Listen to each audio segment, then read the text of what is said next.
युवक की मौत मामले में टिब्बी थाने के समक्ष 30 घंटे से चला धरना समझौता वार्ता के बाद समाप्त। टिब्बी के खारा खेड़ा से 20 दिन पूर्व संदिग्ध परिस्थितियों में लापता हुए 28 वर्षीय युवक रामदास का शव जैसलमेर की इंदिरा गांधी नहर पे मिलने के बाद उपजा जन आक्रोश सोमवार शाम शांत हो गया। शाम 7 बजे मिली जानकारी के मुताबिक पुलिस की कार्यप्रणाली से नाराज ग्रामीणों ने महंगा सिंह सिद्धू के नेतृत्व में करीब 30 घंटे तक टिब्बी थाने के सामने धरना दिया। प्रशासन और ग्रामीणों के बीच 4 प्रमुख मांगों पर सहमति बनी, जिसमें पीड़ित परिवार को 5 लाख रुपए मुआवजा, बच्चों को पालनहार योजना का लाभ, एक सदस्य को संविदा पर नौकरी का प्रस्ताव और दोषी पुलिस कर्मियों की एएसपी स्तर से जांच शामिल है। आश्वासन के बाद ग्रामीणों ने धरना समाप्त किया और पुलिस ने पोस्टमार्टम की प्रक्रिया शुरू की। जो अपना 2 रोज से रामदास बावरी का जो मर्डर कांड था उसको लेकर के अपना टिब्बी पुलिस स्टेशन के बाहर आंदोलन चल रहा था। कल 15 फरवरी को रात्रि को भी जारी रहा, आज 16 फरवरी में भी जारी रहा। उसके बाद में अपनी जो 5 मांगे थी, उन मांगों को प्रशासन के साथ जब बैठ के अपनी वार्ता की तो उन मांगों पे सहमति बनी। एक मांग थी, जो बच्चे थे उनको पालनहार योजना के तहत आगे उनका भरण पोषण किया जाए, तो उसमें दोनों बच्चों को 5,000 रुपये महीना मिलेगा। जो पीड़ित परिवार है उसको 5 लाख रुपए की एक सहायता की जाएगी, 1.5 लाख रुपए की एक अलग कोष से सहायता की जाएगी, और जो पीड़ित परिवार का एक सदस्य है उसको भी संविदा कर्मी के रूप में नौकरी दी जाएगी, और जो दोषी लोग हैं जिन्होंने उस बंदे की हत्या की है उन पर सख्त से सख्त धाराओं में मुकदमा दर्ज किया जाएगा और उनकी गिरफ्तारी भी होगी। ये अपनी मुख्य मांगे थी, गिरफ्तारी की, मुकदमा दर्ज की, सारी मांगे मान ली गई। पूरे क्षेत्र के लोगों ने इस आंदोलन को सफल बनाया, और जैसे उस आंदोलन में वार्ता की गई कि चाहे प्रशासन से जुड़े जो लोग हैं वो गरीब लोगों की अनदेखी कर रहे हैं। हमने प्रशासन के लोगों से बार बार निवेदन किया था कि चाहे वो गरीब है चाहे अमीर है सभी इंसान, तो आप इंसानियत के नाते कोई भी पीड़ित पक्ष अगर आपके पुलिस स्टेशन में या आपके ऑफिस में आता है तो आप उसकी मांगों को गौर से सुने, उन पे जल्द से जल्द कोई एक्शन ले। क्योंकि इसमें क्या था, 20 दिन पहले जो रामदास बावरी का परिवार था उन्होंने एप्लीकेशन देने के लिए पुलिस स्टेशन में पहुंचे तो अधिकारियों ने उनकी अच्छे से सुनवाई नहीं की। उसके कारण उसको लगभग आज से 6-7 दिन पहले उसको मार दिया गया, जिसमें पुलिस प्रशासन के लोगों की कमी रही, जिसके कारण से उसकी हत्या कर दी गई। हमने इन मांगों को लेकर के वहां प्रशासन पे प्रदर्शन किया था, और हमने हमारी ये एक और मांग थी कि जो दोषी अधिकारियों पर भी कानूनी कार्रवाई की जाए। तो जो हमारे जिले के एडिशनल एसपी साहब है उन्हें इसकी जांच दी गई है कि जो भी दोषी अधिकारी होगा उस पर भी जांच की जाएगी।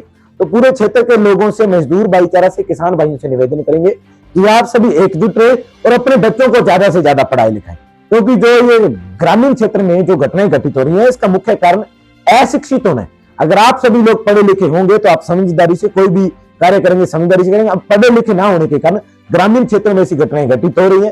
तो आप सभी एकजुट रहे, शिक्षित बने, और जो अपने आसपास में छोटे बच्चे हैं उन्हें भी शिक्षा के प्रति प्रेरित करें, क्योंकि बाबा साहब ने कहा था कि शिक्षा वो शेरनी का दूध है, जो पिएगा वो दहाड़ेगा। तो अगर आपके बच्चे शिक्षित होंगे तो जो प्रशासन के लोग होंगे वो भी आपकी मांगे मानने के लिए मजबूर होंगे। जिन लोगों ने इस आंदोलन में पहुंचकर इस आंदोलन को सफल बनाया, आप सभी लोगों का, मेरी माता बहनें, बुजुर्गों, नौजवानों का बहुत बहुत। इस मामले को लेकर के 2 दिन से यहाँ पुलिस थाने के सामने ये धरना चल रहा था कि जो भी अपराधी हैं उनको गिरफ्तार करो, और जिन जिन लोगों ने इस मर्डर में जिनका सहयोग किया है, रामदास को मारने में जिनकी मदद की है, उन तमाम लोगों को आप लोग अरेस्ट करो। इस बात को लेकर के ये धरना चल रहा था, और आर्थिक परिवार को आर्थिक सहायता के सवाल पर, और इस फैसले का जो ट्रायल कोर्ट में जल्दी से जल्दी फैसला हो, इसको लेकर के आज यहाँ लगातार 4 दौर की वार्ता एसडीएम महोदय के साथ हुई है। और वार्ता के बाद ये तय किया गया है कि जो मृतक के परिवार को मिलने वाली आर्थिक सहायता उसके लिए लिख दिया जाएगा। तमाम जो 5 सूत्री मांगे थी उसको लेकर के सहमति बन गई है। एक परिवार को उसके संविदा पर नौकरी पंचायत या नगर परिषद में दी जाएगी। ये सहमति बन जाने के बाद में हमने ये धरना समाप्त किया है। असल में इस सवाल को लेकर के लगातार परिजन आशंका जता रहे थे कि हमारे रामदास बावरी को मार दिया गया है, लेकिन पुलिस गंभीरता नहीं दिखा रही थी। इसको लेकर के पूरे गांव के लोगों में, क्षेत्र के तमाम जनप्रतिनिधि और जागरूक लोगों में इस बात का गुस्सा था।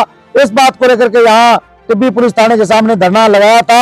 आज ये धरना इस बात के साथ समाप्त किया गया है कि जो 5 सूत्री मांगे थी उसको लेकर के सहमति बन गई है, और हम पुलिस प्रशासन से भी कहना चाहेंगे और तो मेरे साइन हाँ एसडीएम साहब ने साइन है जी कागज पे आलो जी। आज के इस पूरे दिन के धरने में कई बार हमारी वार्ता हुई 3-4 दौर की, और जिन बिंदुओं पर हमारी सहमति बनी है वार्ता में मैं पढ़ के बता रहा हूँ। इसमें पीड़ित प्रतिकर स्कीम के तहत नियमानुसार 5 लाख रुपए का मुआवजा पीड़ित परिवार को दिलवाया जाएगा। जो राज्य सरकार के द्वारा निर्धारित योजना है उसके तहत सारे दस्तावेज तैयार करके हम जल्दी से जल्दी दिलाएंगे।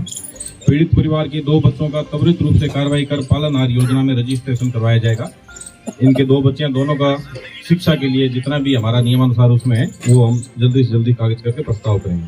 पीड़ित परिवार के सदस्य को, एक सदस्य इनके जो फादर है जो भी बालिग है उनको सुविधा पर नौकरी के लिए प्रस्ताव पंचायती राज या नगर पालिका विभाग में जो भी है वहां भिजवा के इनको नौकरी लगाएंगे सुविधा में। पुलिस कर्मचारियों की लापरवाही की जांच एडिशनल एसपी द्वारा करवाया जाकर कार्रवाई की जाएगी। तो चारों बिंदुओं पर जो है ये लिखित में और हम इसकी पालन करेंगे। ਆਪਾਂ ਗੱਲ ਲਿਖਤ 'ਚ ਵੀ ਲੈ ਲਈ ਐਸਟੀਐਮ ਸਾਹਿਬ ਨੂੰ ਫੇਰ ਕਹਿ ਦਿਆ ਵੀਡੀਓ ਬਣ ਰਹੀ ਹੈ ਜੀ। ਜੇ ਆ ਸ਼ਰਤਾਂ ਦੇ ਬਾਈ ਫਰਕ ਹੈ ਕਿਉਂਕਿ ਸਾਨੂੰ ਘੱਟ ਵਿਸ਼ਵਾਸ ਹੈ, ਦੇਖੋ ਝੂਠ ਨਹੀਂ ਬੋਲਾਂਗੇ ਤਾਂ ਬਾਈ ਅਸੀਂ ਐਸਟੀਐਮ ਸਾਹਿਬ ਅਸੀਂ ਤੁਹਾਡੇ ਦਫ਼ਤਰ ਦੇ ਬਾਹਰ ਬੈਠਾਂਗੇ ਤੇ ਫੇਰ ਅਸੀਂ ਐਸਟੀਐਮ ਦੇ ਵੀ ਸਸਪੈਂਡ ਦੀ ਮੰਗ ਰੱਖ ਸਕਦੇ ਹਾਂ। ਬੋਲੋ ਜੀ ਬੋਲੋ ਰੱਖਾਂਗੇ ਨਾ। ਫੇਰ ਤੇ ਕੋਈ ਪੰਚਾਇਤ ਹੋਗੀ ਅਸੀਂ ਨਹੀਂ ਮੰਨਣਾ ਕਿਸੇ ਦਾ ਵੀ। ਅੱਜ ਠੀਕ ਹੈ ਇੱਕ ਵਾਰੀ ਸਾਡਾ ਵੀ ਹੱਕ ਹੈ ਜੇ ਸਾਡੀ ਪੰਚਾਇਤ ਕੋਈ ਨਿਰਣੇ ਲੈਂਦੀ ਹੈ ਉਹਦੇ ਨਾਲ ਹੈ। ਹੁਣ ਜੋ ਵੀ ਵੀਰ ਹੈ ਸਾਨੂੰ ਜਿਹੜਾ ਉਹ ਮੈਡੀਕਲ ਆ ਉਹ ਮੈਡੀਕਲ ਤੋਂ ਕਰਾਉਣਾ ਜੀ ਉਸ ਤੋਂ ਬੋਰਡ ਚੋਂ ਕਰਾਉਣਾ। ਠੀਕ ਹੈ ਜੀ। ਦੂਸਰਾ ਕੋਈ ਵੀ ਵੀਰ ਹੈ ਇਹਨਾਂ ਦੀ ਬਾਈ ਮਦਦ ਚ ਆਪਦੇ ਲੈਵਲ ਤੇ ਕੋਈ ਅਫਸਰ ਵੀ ਬਾਈ ਜੇ ਕਿਸੇ ਦੀ ਜ਼ਮੀਰ ਜਾਗ ਜਾਵੇ ਕਰ ਸਕਦਾ ਜਵਾਕਾਂ ਦੀ ਮਦਦ। ਤੁਹਾਡਾ ਆਹੀ ਗੱਲ ਹੈ ਜੀ। ਐਸਟੀਐਮ ਸਾਹਿਬ ਤੋਂ ਆਪਾਂ ਬੁਲਾ ਲਈ ਹੈ। ਇਹਦੇ ਵਿੱਚ ਕੋਈ ਫਰਕ ਆਊਗਾ ਆਪਾਂ ਬਾਈ ਮੈਂ ਸਾਡੇ ਪਿੰਡ ਦੇ ਲੋਕ ਕਿਤੇ ਵੀ ਜ਼ਰੂਰਤ ਯਾਦ ਕਰੋਗੇ ਅਸੀਂ ਤੁਹਾਡੇ ਬਾਈ ਨਾਲ ਖੜਾਂਗੇ। ਠੀਕ ਹੈ ਜੀ। ਤੁਹਾਡਾ ਸਾਰਿਆਂ ਨੇ ਤੁਸੀਂ ਸਹਿਯੋਗ ਕਰਿਆ ਧੰਨਵਾਦ ਜੀ। ਪਰ ਠੀਕ ਹੈ ਹੁਣ ਆਪਦੇ ਪਿੰਡਾਂ ਨਾਲ ਕਰੋ ਜੋ ਕਰਿਆ ਕਿਸੇ ਨੇ ਜਾਇਜ਼ ਕਰੋ।